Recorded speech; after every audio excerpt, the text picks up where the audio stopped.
Good afternoon, ladies and gentlemen. It is your boy, C-I-double-Z-Y, your day live action, Kansas City, Missouri. And we are back again with another episode of the Culture Talks podcast, where we jump on and talk to dope creatives of color, dope entrepreneurs and businessmen and women of color, and just try to have some conversations that not only inspire the listeners, but also provide a look into the lives of the people that you're a fan of, or the lives of the people that you follow.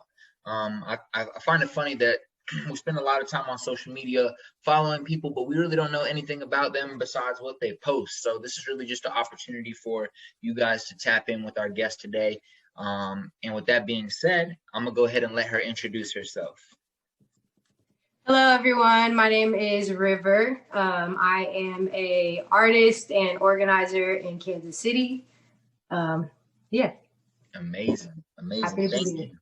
Thank you for being here today. I know I told you before the show started, but we'll go ahead and tell you again, we're grateful to have you here. All of our listeners are, as I told you before, a lot of them requested for you. So this is one of the, I think only one of two episodes out of like 60 something episodes I've done where people have actually been requested to be on the show. So you are amongst a select few. With that being said, my first question of the day is, do you know the story behind why you were named River? I do. It's not really like one singular story. My mom, she was kind of a hippie back in the day, and she liked the name. She told me she liked River Phoenix, the actor. And so it's kind of some of that. And then my middle name is actually Makenzi. And that's what I use on like my art persona. And so there was a river in Oregon that's named Makenzi River. And so my mom just like flipped it around and went with it. I like that. It's always good to know like the stories behind people's names, because like, feel like names are just so sometimes they can be so general, like, oh, that's just what I call you, but they don't have any like story or message behind it because nobody asks. But every name has a story or a message behind it, but people just don't go out of their way to ask that question. So gotta ask. And speaking of young River and being born, what were you like as a kid? Like, if you could best explain who you were as a kid, or what your interests were, or what you like to do, how would you do that? I was a super bubbly kid. I was super involved in church growing up, and so I was a part of drama teams and worship teams and stuff like that. I'm the baby of 6 on my mom's side, and so I grew up having a lot of siblings, and all of my siblings are super expressive and loud and crazy and everything. So I definitely spent a lot of time around other people, always been into art in whatever form I could get into it. We moved around a lot, so church was really like the center of all of that. Sorry, go ahead. No, go ahead.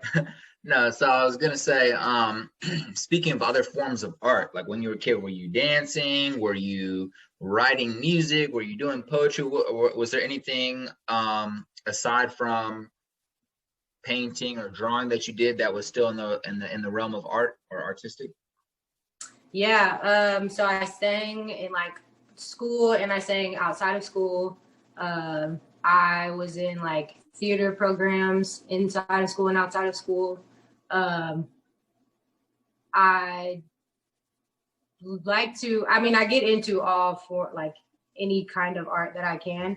I did a lot of ceramics when I was in high school. I was really into that.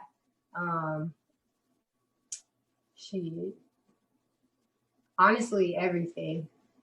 That's amazing though. Like, yeah, I didn't write music or anything like that, but I've always like admired music. So yeah, I feel like being like not restrictive in the art you do allows you to truly express yourself to the fullest. Like sometimes we get like locked into doing only one type of art, feeling like, oh, this is my lane, let me stay in my lane. But it's like, nah, like you can enter other lanes, you just got to make sure there ain't no traffic right there, you know what I'm saying? Like, yeah. But aside from that, you can like jump in other lanes, because I feel like, how one might express themselves through music or poetry might be a little bit different than how they express themselves through drawing or painting, or dance. So I always find it really interesting to learn about what creatives do outside of what they're known for. Like when I go to your page, I'm like, oh, super dope painting, like able to draw, like sick. But like you just mentioned, you were involved in theater, you were involved in singing, you were like, so it's always dope. It's always dope to know. Speaking of early childhood, what's your most favorite and most vivid memory from when you were a kid? Like, there might be a lot, but think of one memory that's like super vivid from your childhood and is one of your favorite stories to tell, or maybe your just a favorite memory in general. Geez, there are so many. Had to put you on the spot, you feel me? Yeah, that's a lot. Dang, I was thinking about what kind of questions you might ask. That was shoot. One of my favorite memories.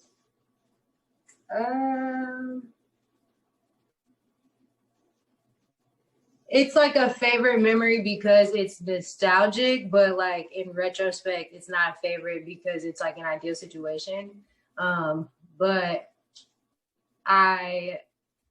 me and my siblings lived in this place called TV Walk-ins when I was little, and we were part of the Boys and Girls Club, and there was like a little community room center or whatever that we were able to like use and shit like that. And so it's like a favorite memory, but it's also traumatizing because they like themed a party after the movie Beetlejuice, and I had like a really weak stomach, and they forced me to watch the movie, and so I was like terrified in that moment. But like I was also just with all my siblings kicking it, and it's just like one of those moments or places and times where I like revert back to when I'm like craving, you know, that like just nostalgic feeling or like childhood feeling. Hell yeah. But I do have a question. What is what is the movie Beetlejuice about, or what is that? Honestly, I couldn't even tell you because after that time I never watched it again. I just remember that it was like gross and there was bugs and it was scary to me. I was terrified. Like I don't remember the movie. I just remember the way that it was set up. I remember them like we had like gummy worms and all different like fucking bug candy and shit like that and stuff they made. And it just fucked with my stomach. I don't know if they like knew that it was gonna mess with me like that, but they were all just like poke at me, and that shit was crazy. That is definitely a memory that you remember, though. So hey, yeah, it's one of my memories too. Like that shit was crazy. That shit was crazy. That sounds crazy. It sounds like I'd probably feel a little queasy as well. I'm not a fan of bugs, and then like having like bug candy with like a creepy bug show.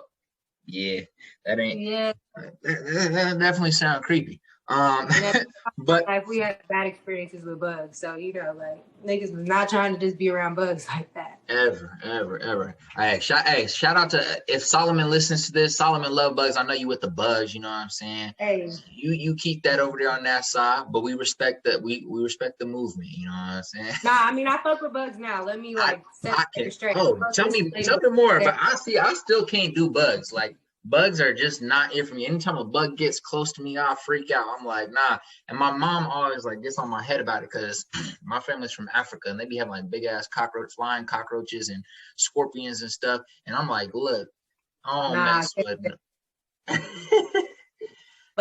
No, can't do that. Hey, flying cockroaches was like my limit. I was like, yep, I'm good. I don't need to see flying cockroaches the size of my thumb. Nah. Yeah. I bow out on that. But when did you start? Like, so I know you said you have always been artistic, but do you have any early memories of when you started getting really serious with painting? I would say that I got like really serious with painting in 2016, 2017. Mm-hmm. Before that, I didn't give a fuck about what kind of products I was using or like the quality of it. It was just about getting it out. And then I went to school for a year after I graduated high school, and then I came back home. And it was like that weird, I only went for a year because I was not feeling that shit. But I came back home and it was like that weird year of my life where I was just like, I'm supposed to be in college. I was in community college, but I don't know. I was just in like a weird, stagnant kind of place, I felt like. And so I just started I go to Artist, Craftsman, and Supply in Crossroads. And I kind of just got addicted to that store, and I just got into using different products and materials and different types of paints and stuff like that. And then it just kind of went from there. So when you did go to school, what were you planning on going to school for? I actually went to a Bible college in Boston. Oh, sick. I thought I was going to be a missionary and travel and stuff. So like artist missionary. Aside from like the studies, how was your experience in Boston? It was cool. In retrospect, I feel differently than how I did then. I don't even want to believe how long it's been. That makes me feel hella old. But it was interesting. Like the school was in this town called Haverhill, and it was like 30 minutes outside of Boston. So it's like fucking Grandview niggas versus Casey. You know what I mean? Yeah. So I didn't spend a lot of time like in the downtown city of Boston, which I wish I would have in retrospect. But I mentally was not in a good place when I was up there. So there was a lot of things that I missed out on experiencing because I was just like so wrapped up in my head. Okay.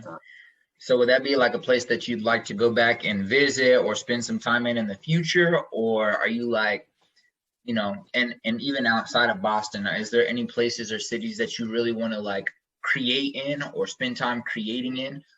Maybe not live there, because I know that's a strong question. There's a lot of things to consider, but are there any specific cities that you think would inspire you to just want to create? Definitely. Despite my experiences up there at the school, I do have some friends that I'm close to.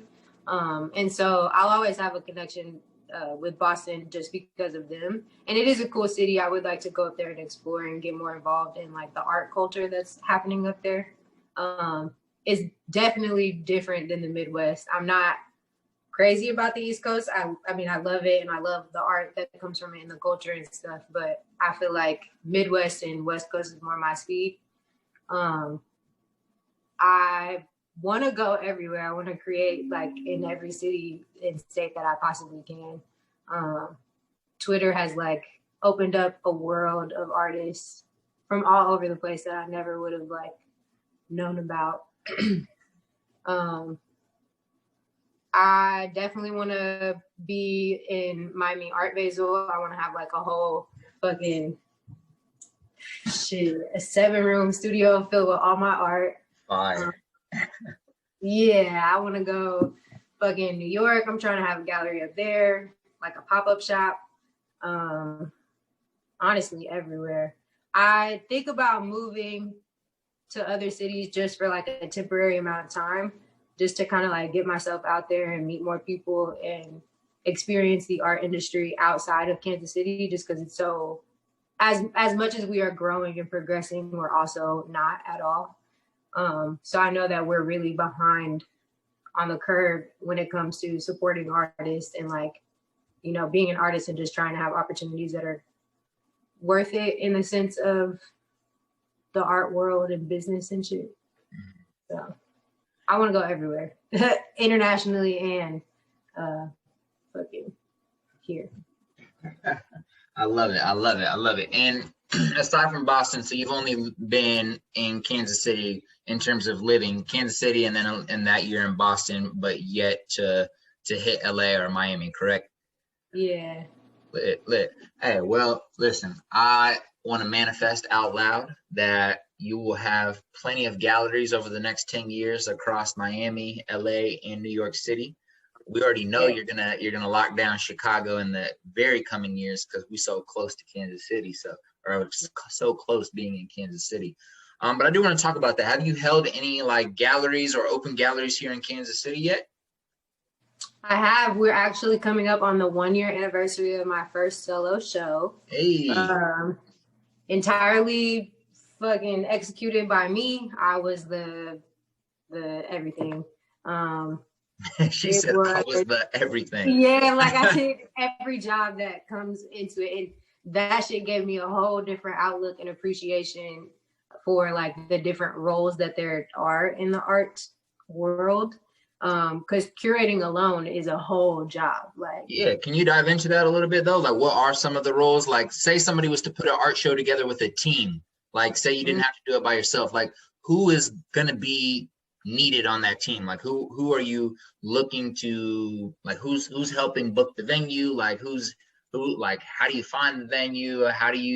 What does it mean to curate an art show? Like, can you talk a little bit about the different roles? Yeah, I think it depends on the type of person that you are. Because I do one mic stand and I do organizing and stuff like that, I kind of enjoy being both the artist and the organizer, if that makes sense. Yeah. But sometimes it's nice to just get to be the artist, because a lot of times, I mean, not even a lot of times, most times, artists have 10 million things going on in their brain at one time. Right. And so like, it never fails, no matter how much I prepare, like the day before or the day of, I find myself scrambling, having to get 20 different things in order, like that should have been done already or that I thought I had prepared, but then I changed my mind. So definitely I would recommend at least having one person to help you just kind of organize your thoughts. But you definitely need I would say just like an assistant. I don't know the official names other than a curator, but like a director of operations, I guess, who could book the venue for you and like be the person who's contacting people that you want to work with or whatever. And this is also dependent on the scale that you're trying to do it.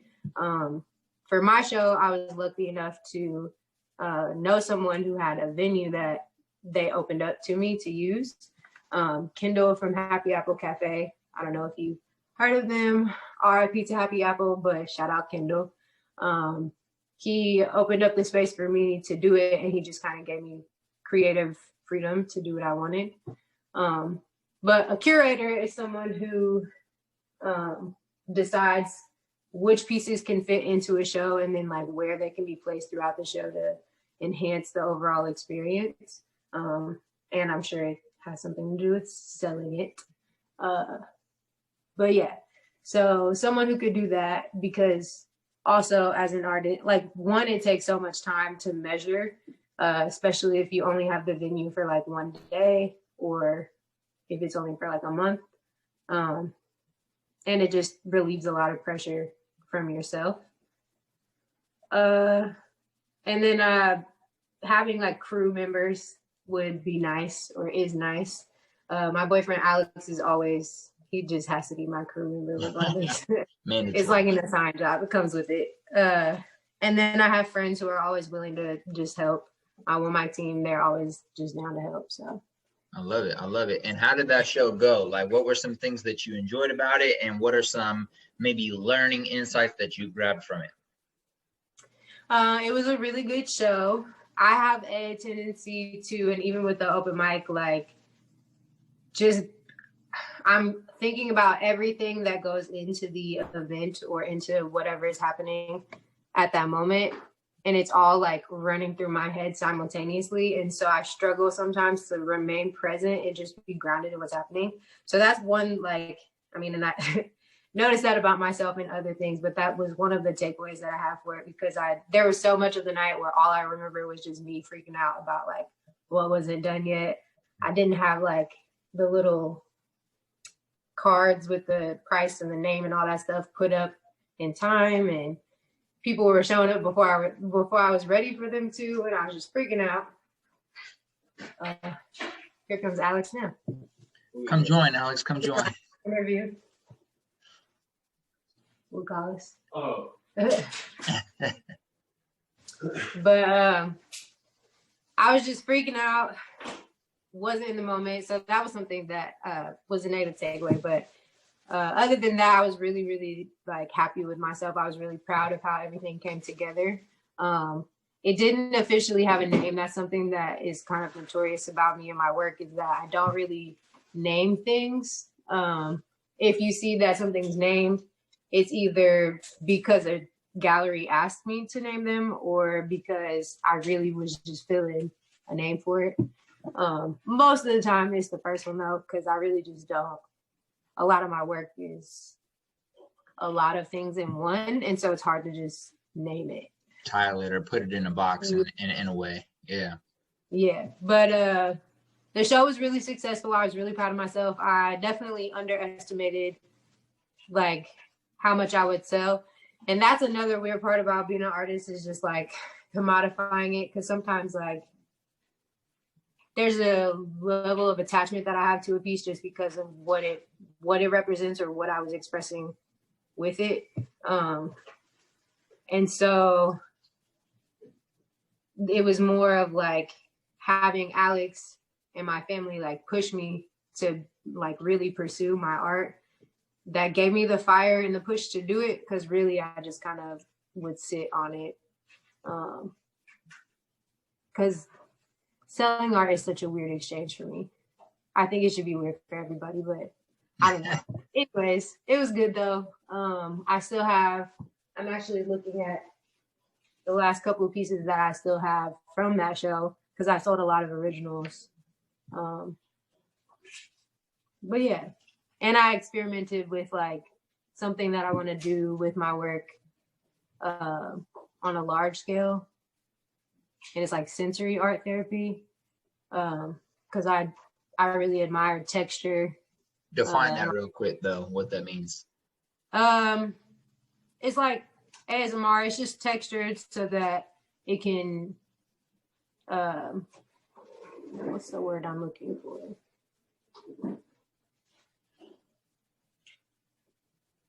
I don't know. It just enhances the overall experience. I know I said enhance already. Let me grab one so I can show you. You're good. Yeah.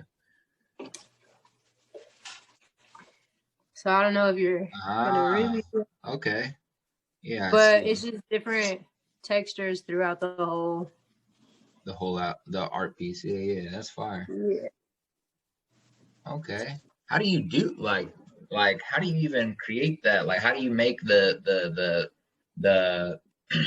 I guess the paint or I'm assuming that's paint. How do you make it like be like stand out from the canvas? A lot of it, I just have a bunch of different tools or like little random things that I use. One of them's like a cake tool. And I just move it. Interesting. I don't know. No, that's okay. Yeah, that's fire. And you started to talk about commodifying art or monetizing your art. So for artists who are coming up right now who maybe just started tapping into their passion and they're really starting to double down and they're creating a lot, how would you suggest someone goes about monetizing their artwork, selling their artwork? Like where do they start? Do they hit up galleries? Do they hit up freaking Nelson Atkins? Like what do they do? Do they go on Instagram and start posting on Instagram and try to sell on there? Like what would you suggest a new artist does to start, monetizing off of their art? I think that definitely just like posting yourself and putting yourself out there is always good. The way that any business works is like namesake or popularity. So really just putting yourself out there so that people can know who you are. And if that means like posting yourself or going to like organizations and businesses and just introducing yourself and letting them know what you do. I think it's important. I mean, there's a cliche that like your family and friends will be the first ones to not support you. And I guess that's true, but it's also not, because I feel like those people aren't really your family and friends if they're not going to do that. But like my family and friends support me in what I do. And also people be broke. But anyways, I think starting with your family and friends and just trying to like sell. I mean, it's true. People do be broke. I think we like too hard. I know people spend money, but also like people are broke and we just need to be That's facts. Hey, I'm one of them. You know what I'm saying? I'm in a financial transition too.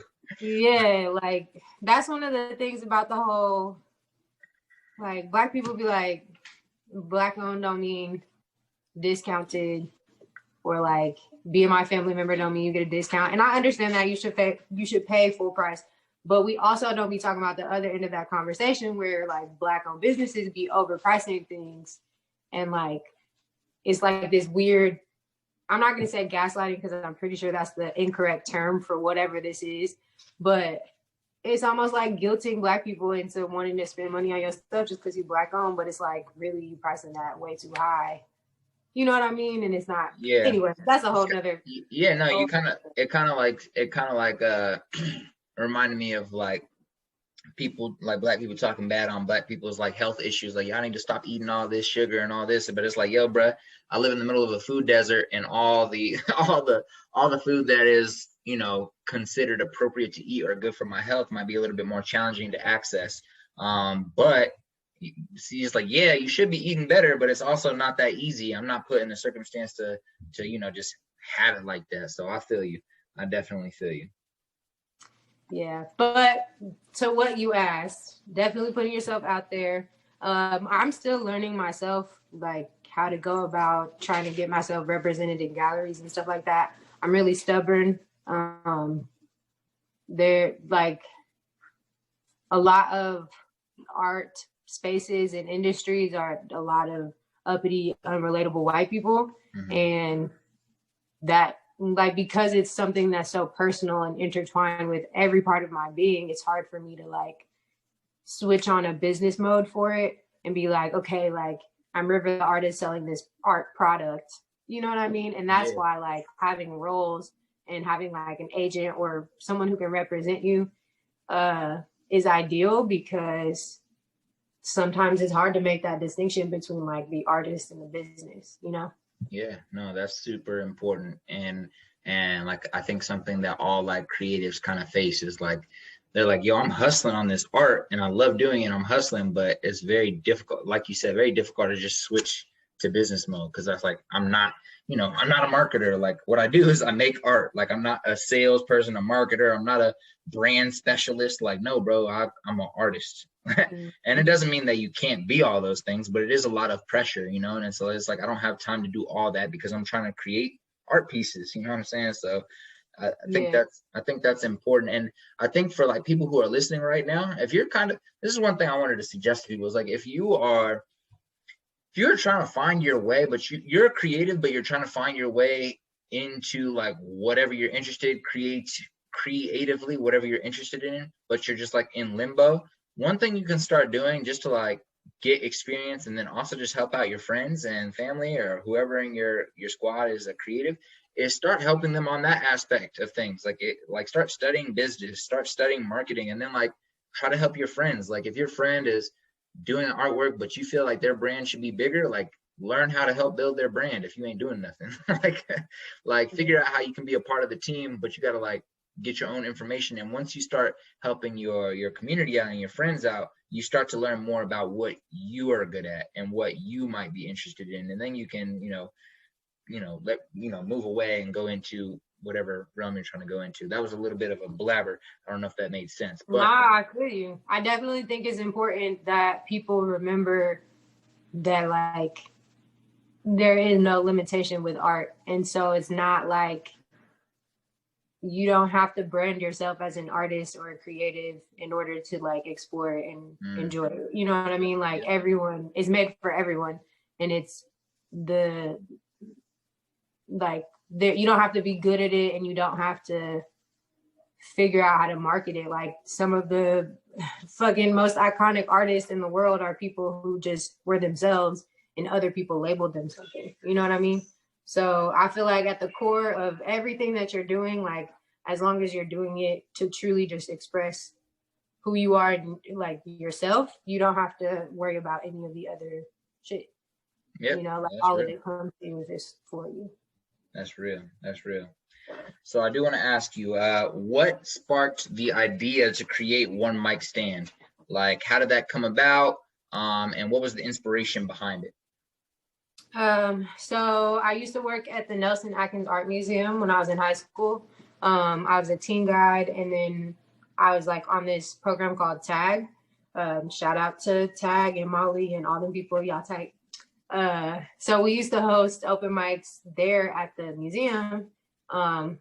And it was definitely a different crowd. I had like lived all over Kansas City, and I knew a lot of people through school and through church and just extracurricular activities and stuff like that. But working at the museum, like I was exposed to a whole different side of artists and creatives in the city. So that definitely like opened up like ideas for me about it. But I was in high school and I was like set to go to college, so I didn't really like think much about it. I just went to Boston. And then when I came home, it was 2016, and I just like me and my mom was living in this apartment in Northeast, and I was just working. Where was I even working? I think I was working at the View in Grandview again, because I had worked there in high school and then I left. But anyways, I was working at the View back then. Oh my God, that was the perfect opportunity for use that, and then I had to ruin it by being cheesy. That's a Dame lyric if you didn't know. Shout out Southside Dame.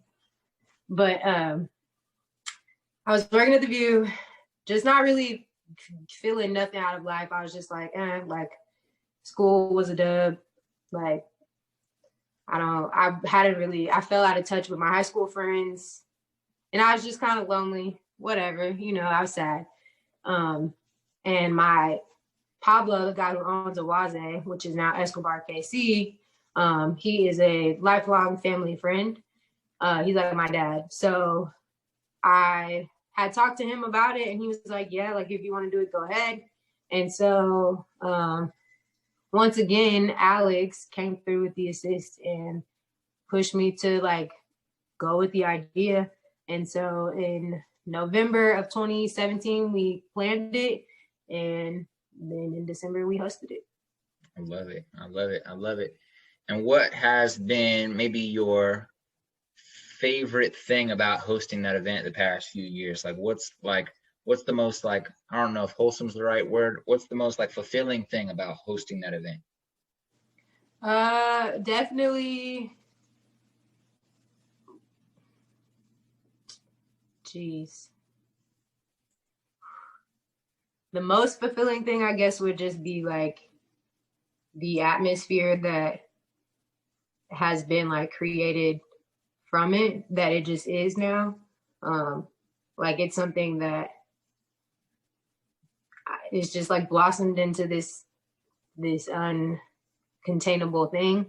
I like that.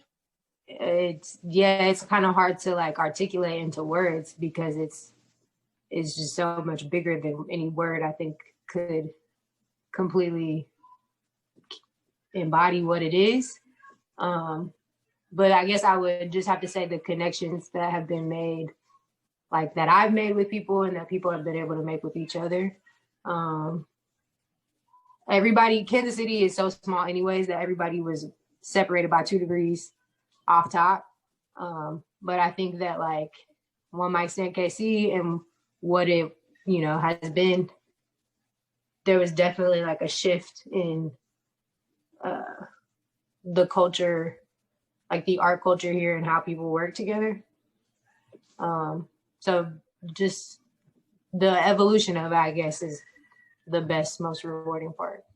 Yeah, the process, the journey is always the most beautiful thing to like watch unfold, because you don't know where it's going, but you're kind of just appreciating like the experience and being involved in it. And for you, like hosting and creating it, I'm sure those emotions are much greater. So that's super fire.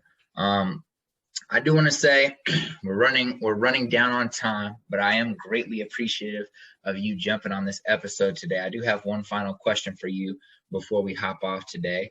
And that question is, if it was your final day on earth and you're like 110 years old and you're like sitting in a chair and your great grandkids are sitting at your feet, and all the artwork and all the videos and all the content that you put out over the past 100 years has to leave Earth with you, and you now have to leave your great grandkids with one piece of advice that they'll remember you by, one piece of advice on how to live life, what would you tell them?